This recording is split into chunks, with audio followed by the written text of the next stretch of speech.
All to lettuce edu tips. എല്ലാ PSC ഉദ്യോഗാർത്ഥികൾക്കും lettuce edu ടിപ്സിലേക്ക് സ്വാഗതം. നമ്മൾ പ്രിപ്പയർ ചെയ്യുന്ന വരാൻ പോകുന്ന LDC, CPO, LGS എന്നിങ്ങനെയുള്ള എക്സാമിനേഷന് വേണ്ടിയിട്ടാണ്. PSCയുടെ ഏത് എക്സാമിനേഷൻ എഴുതുന്നവർക്കും യൂസ്ഫുൾ ആയിട്ട് ക്ലാസ് ആണ്. ഇന്നിപ്പോൾ ചെയ്യുന്ന പ്രീവിയസ് ഇയർ ക്വസ്റ്റ്യൻ പേപ്പറാണ്. പ്രീവിയസ് ഇയർ ക്വസ്റ്റ്യൻ പേപ്പർ ഒരു സീരീസ് ആയിട്ടാണ് നമ്മൾ ചെയ്തു പോകുന്നിരുന്നത്. അപ്പം അത് ഒരു ദിവസം 10 ക്വസ്റ്റ്യൻ എന്നുള്ള രീതിയിലാണ് പഠിക്കുന്നത്. അത് നിങ്ങൾക്ക് പഠിക്കുന്നതിന് വേണ്ടിയിട്ടാണ്. ചുമ്മാ ക്വസ്റ്റ്യൻ പേപ്പർ പറഞ്ഞു പോകുക എന്നുള്ളതല്ല നമ്മുടെ മെത്തേഡ്. അറിയത്തില്ലാത്ത ക്വസ്റ്റ്യൻസ് നിങ്ങൾക്ക് നോട്ട്ബുക്കിലേക്ക് എഴുതിയെടുത്ത് പഠിക്കാനുള്ള ഒരു സാവകാശം, അതാണ് ഞാൻ ഇതിലൂടെ ഉദ്ദേശിക്കുന്നത്. അപ്പോൾ നിങ്ങൾക്ക് പഠിക്കാനും പറ്റണം. അപ്പോൾ സമയം കളയാതെ നമുക്കിതാ ഇന്നത്തെ ക്വസ്റ്റ്യൻ പേപ്പറിലേക്ക് പോകാം. ഇന്ന് എടുത്തിരിക്കുന്ന ക്വസ്റ്റ്യൻ പേപ്പർ LDC, ലാസ്റ്റ് നടന്ന LDC എക്സാമിനേഷന് മെയിൻസിന്റെ ക്വസ്റ്റ്യൻ പേപ്പറാണ്. വാ നമുക്ക് ക്വസ്റ്റ്യൻസ് നോക്കാം. ഒന്നാമത്തെ ക്വസ്റ്റ്യൻ നോക്കിയേ. പൊയ്കയിൽ ശ്രീ കുമാര ഗുരുദേവനുമായി യോജിക്കാത്ത പ്രസ്താവന ഏത്?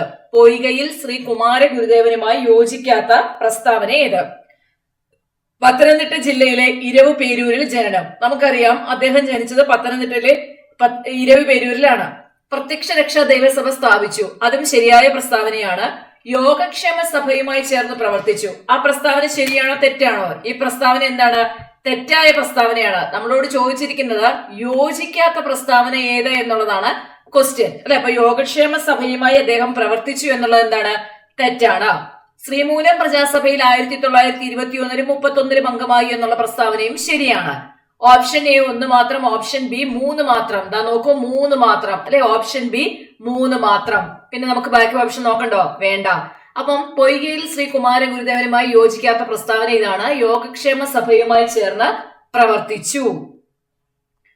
രണ്ടാമത്തെ ചോദ്യം, ശരിയായ ജോഡി കണ്ടെത്തുക.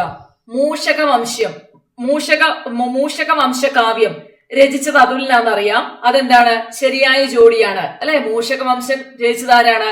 അതുലനാണ്. ഇത് നിങ്ങൾ പഠിച്ചിട്ടുണ്ടാവും, അല്ലെങ്കിൽ എന്റെ പഴയ ക്ലാസ്സിലൊക്കെ കിടപ്പുണ്ട്, ഞാൻ പറഞ്ഞിട്ടുള്ളതാണിത്. ദെൻ തുഹ്ഫത്തുൽ മുജാഹുദ്ദീൻ മക്തിത്തങ്ങൾ എന്നാണ് തന്നിരിക്കുന്നത്. അത് മക്തിത്തങ്ങളുടേതാണോ? അല്ല, അല്ലെ? തുഹ്ഫത്തുൽ മുജാഹുദ്ദീൻ മക്തിത്തങ്ങളല്ല. അത് ആരുടേതാണ്? സൈനുദ്ദീൻ മഖ്ദൂം രചിച്ച പ്രശസ്തമായ ഒരു കൃതിയാണ് ഏത്? തുഹ്ഫത്തുൽ മുജാഹുദ്ദീൻ. മക്തിത്തങ്ങളല്ല കേട്ടോ, സൈനുദ്ദീൻ മഖ്ദൂമാണ്. കേരളപ്പഴമ നമുക്കറിയാം ആരുടേതാണ്? ഹെർമൻ ഗുണ്ടർട്ടിന്റെ കൃതിയാണ് കേരളപ്പഴമ. കേരള സിംഹം ആരുടെയാണ്? CV രാമൻ പിള്ളയാണോ? അല്ല, സർദാർ KM പണിക്കരാണ്. അപ്പം ഇതിനകത്ത് 1 ഉം 3 ഉം മാത്രമേ ശരിയായ ജോഡിയുള്ളൂ.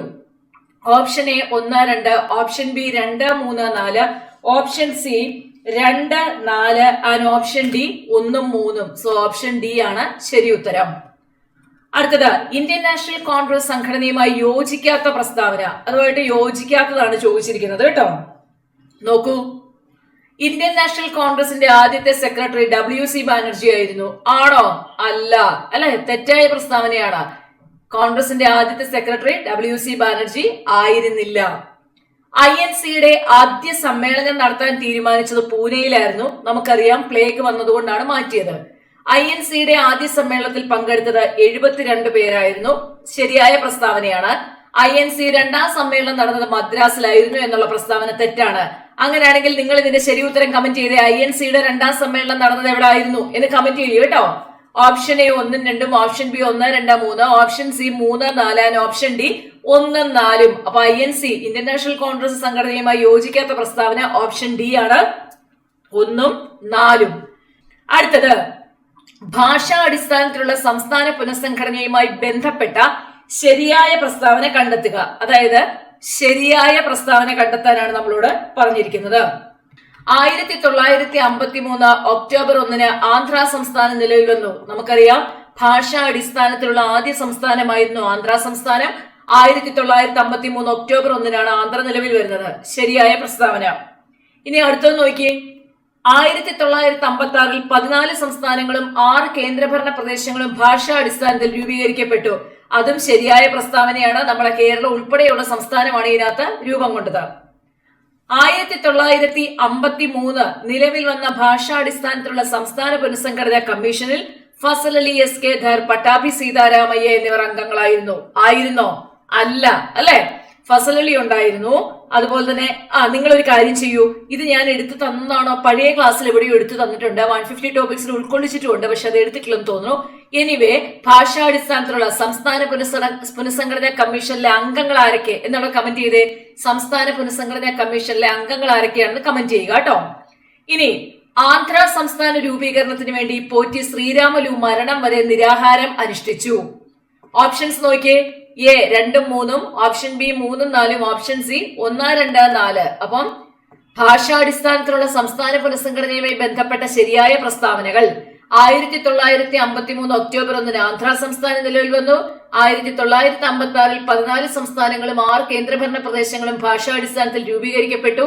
ആന്ധ്ര സംസ്ഥാന രൂപീകരണത്തിന് വേണ്ടി പോറ്റി ശ്രീരാമലു മരണം വരെ നിരാഹാര സമരം അനുഷ്ഠിച്ചു. അടുത്തത് 5ാമത്തെ ക്വസ്റ്റ്യനിൽ കുറച്ച് മിസ്റ്റേക്ക് ഉള്ളതുകൊണ്ട്, ഓപ്ഷൻ ഒന്നും മിസ്റ്റേക്ക് ഉള്ളതുകൊണ്ട് PSC ആ ക്വസ്റ്റ്യൻ വേണ്ടാന്ന് വെച്ചു. അതുകൊണ്ട് തന്നെ നമ്മളും ആ ഒരു ക്വസ്റ്റ്യൻ ഇവിടെ പറഞ്ഞ് കൺഫ്യൂഷൻ ഉണ്ടാക്കുന്നില്ല. നമുക്കും അത് വേണ്ടാന്ന് വെക്കാം. ഇനി നമുക്ക് 6ാമത്തെ ക്വസ്റ്റ്യനിലേക്ക് നോക്കാം. 6ാമത്തെ ക്വസ്റ്റ്യൻ ഏതാണ്? ഐക്യരാഷ്ട്രസഭയുമായി ബന്ധപ്പെട്ട ശരിയായ പ്രസ്താവന കണ്ടെത്തുക. UN-നുമായിട്ട് ബന്ധപ്പെട്ട ശരിയായ പ്രസ്താവന കണ്ടെത്താനാണ് പറഞ്ഞിരിക്കുന്നത്.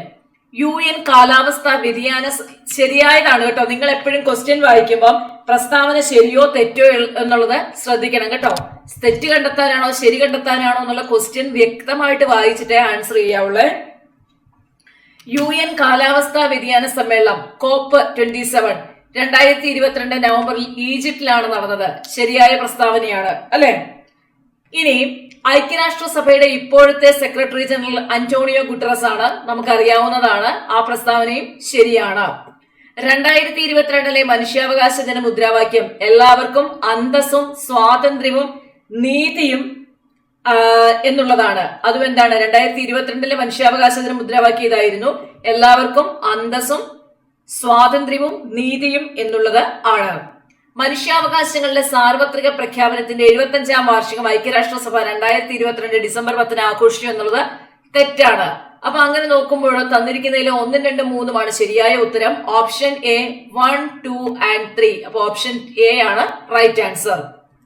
അടുത്തത് ഭൂമിയുടെ ആന്തരിക ഘടനയുമായി ബന്ധപ്പെട്ട ശരിയായ പ്രസ്താവന ഏത്? ഭൂവൽക്കത്തിലെ ഭൂഖണ്ഡങ്ങളുടെ ഭാഗം സിയാൽ എന്നും സിയാലിന് താഴെ കടൽത്തറ ഭാഗം സിമ എന്നും അറിയപ്പെടുന്നു. ഇത് ഞാൻ 150 ടോപ്പിക്സിൽ ഉൾപ്പെടുത്തിയതാണ്.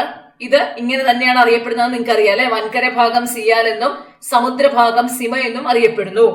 അത് കറക്റ്റ് ആയിട്ടുള്ള പ്രസ്താവനയാണ്. ഇനി അടുത്തത് നോക്കിയേ. ഭൂവൽക്കവും മാന്റിലും വേർതിരിക്കുന്ന വരമ്പാണ് ഗുട്ടൻബർഗ് വിച്ഛിന്നത. അങ്ങനെ നമ്മൾ പഠിച്ചിട്ടുണ്ടോ? ഇല്ല. ഭൂവൽക്കവും പുറക്കാമ്പും ചേർന്നതാണ് ലിത്തോസ്ഫിയർ. ആണോ? അല്ല. മാന്റിലിന്റെ ദുർബലമായ മുകൾ ഭാഗത്തെ അസ്തനോസ്ഫിയർ എന്ന് വിളിക്കുന്നു അല്ലെ. ഈ 4ാമത്തെ എന്താണ്? ശരിയായിട്ടുള്ള പ്രസ്താവനയാണ്. ഇനി ഓപ്ഷൻസ് നോക്കിയേ. എ 1, 4. അതെ, 1, 4 ശരിയായത്. So answer A. 8ാമത്തത് താഴെ പറയുന്നവയിൽ ശരിയായ ജോഡി ഏത്? ട്രോപ്പോസ്ഫിയർ കാലാവസ്ഥാ പ്രതിഭാസങ്ങൾ, അയണോസ്ഫിയർ റേഡിയോ തരംഗങ്ങൾ, സ്ട്രാറ്റോസ്ഫിയർ അറോറ, മിസോസ്ഫിയർ ഓസോൺ പാളി. ഇത് നമ്മൾ 150 ടോപ്പിക്സിൽ ഉൾപ്പെടുത്തിയതാണ്. മോസ്റ്റ് ഇമ്പോർട്ടന്റ് ആയതുകൊണ്ടാണ് അവിടെ ഉൾപ്പെടുത്തിയത്. ക്വസ്റ്റ്യൻ കാണുമ്പോൾ നിങ്ങൾക്ക് മനസ്സിലാവുന്നുണ്ടല്ലോ അല്ലെ. ട്രോപ്പോസ്ഫിയർ നമുക്കറിയാം, കാലാവസ്ഥാ പ്രതിഭാസങ്ങൾ നടക്കുന്ന പാളിയാണ് ഏതെന്ന് പറയുന്ന ട്രോപ്പോസ്ഫിയർ. അതുപോലെ തന്നെ അയണോസ്ഫിയർ നമുക്കറിയാം, റേഡിയോ തരംഗങ്ങളാണ്. ബാക്കി 3ഉം 4ഉം തെറ്റാണ്. സോ അതുകൊണ്ട് option A 2, 3, option B 1, 2. Okay, അപ്പൊ ഓപ്ഷൻ ബി ആണ് ഇവിടെ ശരി ഉത്തരമായിട്ട് വന്നിരിക്കുന്നത്. ഇനി നമുക്ക് 9ാമത്തെ ക്വസ്റ്റ്യനിലേക്ക് പോകാം. ശരിയായ ജോഡി കണ്ടെത്തുക. ഹിമാലയ മടക്ക് പർവ്വതം. നമുക്കറിയാം ഹിമാലയം എന്താണ്. ശരിയാണ് കേട്ടോ ചോദിച്ചിരിക്കുന്നത്. ഹിമാലയം മടക്ക് പർവ്വതമാണ് എന്നുള്ളത് അറിയാം. വിന്ധ്യ സാത്പുര എന്ന് പറയുന്നത് അവശിഷ്ട പർവ്വതമാണോ? അല്ല. ആരവല്ലി ഖണ്ഡപർവ്വതമല്ല, അത് മറ്റൊരു മടക്ക് പർവ്വതം തന്നെയാണ്. ബാരൻ ദ്വീപുകൾ എന്താണ്? ഓഫ് കോഴ്സ് അത് അഗ്നിപർവ്വതമാണ്, ബാരൻ ദ്വീപ്സ്. Option A 1, 3, option B 1, 4. Option B ആണ് റൈറ്റ് ആൻസർ ആയിട്ട് വന്നിരിക്കുന്നത്. ഇനി ലാസ്റ്റ് ക്വസ്റ്റ്യൻ. താഴെ പറയുന്നവയിൽ ശരിയായ പ്രസ്താവന കണ്ടെത്തുക. അർത്ഥശാസ്ത്രത്തിൽ ചൂർണി എന്ന് പരാമർശിച്ചിരിക്കുന്ന പെരിയാർ നദിയെയാണ്. ആണോ? അതെ അല്ലെ, നമ്മൾ പഠിച്ചിട്ടുള്ളതാണ്. ചൂർണി എന്ന് പ്രതിപാദിച്ചിരിക്കുന്ന ആരെയാണ്? പെരിയാറിനെ തന്നെയാണ്. ചാലക്കുടി പുഴ ആനമലയിൽ നിന്ന് ഉത്ഭവിക്കുന്നു. ചാലക്കുടി പുഴ ആനമലയിൽ നിന്ന് ഉത്ഭവിക്കുന്നു. ദെൻ പമ്പാ നദി അഷ്ടമുടിക്കായലിൽ ചേരുന്നു. പമ്പ അഷ്ടമുടിക്കായലിലല്ല, എവിടെ ചേരുന്നത്? വേമ്പനാട് കായലാണ്. കബനി നദി കാവേരിയിൽ ചേരുന്നു. അപ്പൊ 1, 2, 4 ശരിയാണ്. Option A 3, 4, option B 2, 4, option C 1, 2, 4. 10 question എളുപ്പമായിരുന്നു അല്ലെ. ആദ്യത്തെ 10 ക്വസ്റ്റ്യൻ ആണ് നമ്മളിവിടെ ചെയ്തത്. അതിനകത്ത് ഒരു ക്വസ്റ്റ്യൻ PSC ക്യാൻസൽ ചെയ്താണ്. അതുകൊണ്ട് നമ്മളും അത് വായിച്ച് കൺഫ്യൂഷൻ ഉണ്ടാക്കിയില്ല. അതിനെയും നമ്മളും അങ്ങ് ക്യാൻസൽ ചെയ്തു.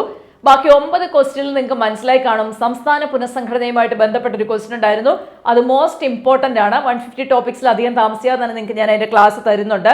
പിന്നെ നമ്മുടെ അന്തരീക്ഷവുമായിട്ട് ബന്ധപ്പെട്ട്, അതുപോലെ തന്നെ ഭൂമിയുടെ ഘടന, അതായത് ബേസിക് ജോഗ്രഫിയുമായിട്ട് ബന്ധപ്പെട്ട 2 ക്വസ്റ്റ്യൻസ് കണ്ടു. കേരള ജോഗ്രഫിയുമായിട്ട് ബന്ധപ്പെട്ട ക്വസ്റ്റ്യൻ ഉണ്ടായിരുന്നു. ഇന്ത്യൻ ജോഗ്രഫിയുമായിട്ട് ബന്ധപ്പെട്ടുള്ള ക്വസ്റ്റ്യൻസ് ഉണ്ടായിരുന്നു. അങ്ങനെ ആ ഏരിയാസ്, അവർ പൊയ്കയിൽ കുമാരഗുരുദേവൻ, ഞാൻ നിങ്ങളോട് പറഞ്ഞിട്ടുണ്ട്, പൊയ്കയിൽ യോഹന്നാൻ PSCക്ക് വളരെ ഇമ്പോർട്ടന്റ് ആയിട്ടുള്ള ഒരു വ്യക്തിയാണ്. ഏത് ക്വസ്റ്റ്യൻ പേപ്പർ എടുത്ത് നോക്കിയാലും പൊയ്കയിൽ ഗുരുദേവൻ കാണും. അങ്ങനെയുള്ള കുറച്ച് ആൾക്കാരുണ്ട് എന്ന് പറഞ്ഞ് ഞാനതൊക്കെ 150 ടോപ്പിക്സ് തന്നിട്ടുണ്ട്. 150 ടോപ്പിക്സ് ഇനിയും കാണാത്തവരുണ്ടെന്നുണ്ടെങ്കിൽ ഞങ്ങളുടെ കൂടെ റിവിഷനുമായിട്ടുള്ള ഭാഗത്ത് മുന്നോട്ട് പോരൂ. റിവിഷൻ ട്യൂസ്ഡേ, നെക്സ്റ്റ് ഡേ, നാളെ 8 മണിക്ക് ഉണ്ടായിരിക്കും. അതിനകത്ത് 150 ടോപ്പിക്സിന്റെ പാർട്ട് 5 and 6 ആണ് റിവിഷന് പഠിച്ചിട്ട് തന്നെ വരണം. പഠിക്കാതെ ആരും റിവിഷൻ അറ്റൻഡ് ചെയ്യണ്ട. അത് പറയുന്നത് എനിക്ക് വേണ്ടിയിട്ടല്ല, നിങ്ങൾക്ക് വേണ്ടിയിട്ടാണ്. ഇനിയും 150 ടോപ്പിക്സ് പഠിക്കാത്തവരുണ്ടെന്നുണ്ടെങ്കിൽ പാർട്ട് 5ഉം പാർട്ട് 6ഉം എങ്കിലും പഠിച്ച് വന്ന് റിവൈസ് ചെയ്യുക. അപ്പം നാളെ അല്ലെങ്കിൽ ട്യൂസ്ഡേ 8 PM നമ്മുടെ റിവിഷൻ. ഓക്കെ, അപ്പോൾ ഈ 10 ക്വസ്റ്റ്യൻസ് നമ്മൾ ഡെയിലി ചെയ്തു പോകുന്നത് നിങ്ങൾക്ക് പഠിക്കുന്നതിന് വേണ്ടിയിട്ടാണ്. അറിയത്തില്ലാത്തതുണ്ടെങ്കിൽ നോട്ട്ബുക്കിലേക്ക് എഴുതിയെടുത്ത് ഇപ്പം തന്നെ പഠിച്ച് സെറ്റ് ആവുക. നമുക്കിനി അടുത്ത സെഷനിൽ കാണാം. താങ്ക്